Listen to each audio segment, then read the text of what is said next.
Good afternoon, it's Kelly from the County Brant Public Library again with our next art project to go. This one I really like doing it. It was different. It will look great on my door. I haven't got holes drilled, but that's okay. So this one is very easy, very straightforward. You're just going to do black and white. If you want to change up the welcome a little bit at the bottom, you're welcome to, because you're going to have a little stencil. Okay, so this one, you're literally just going to paint your board white. Okay, you might have to do a couple coats, let it dry between coats, and then you're going to put your pattern on.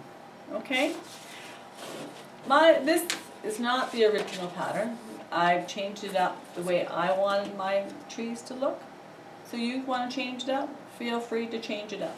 So it should line up on your circle pretty good, other than the bottom. So if you want to paint right to the bottom in black, that's what you're going to do. Okay, and if you don't want to trace the welcome on at the beginning, you're going to get an extra stencil. Okay, so your kit's going to include the pattern, the board. My suggestion, if you're going to hang it, maybe do 2 holes and a nice little string. Okay, so do a couple coats of paint. You might even want to sand it a little bit after you paint it. Make sure your paint is dry. Okay, that's the biggest thing. And then you're just going to transfer your image onto the board. You're going to get carbon paper in your kit. Line it up. If you're more comfortable taping it on, cut it out and tape it on so it doesn't move. Feel free to do that.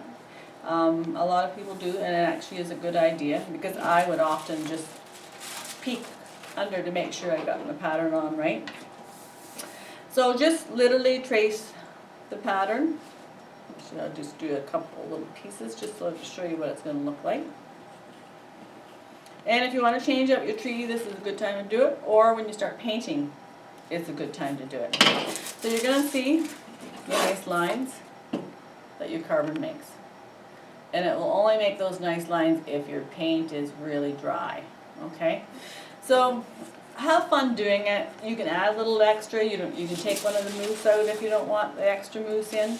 Change it up. When I'm doing something like this with so many details, I always have my pattern in front of me, so that when I'm painting with the black, you kind of get sometimes confused on where it should be black and where it should be white. So always have your pattern in front of you. And when you get done, if you want to do black at the bottom and put like a nice red welcome on the bottom, that would be kind of fun too. So have fun, change it up as you please, and just enjoy the process. Have a good day. See you soon.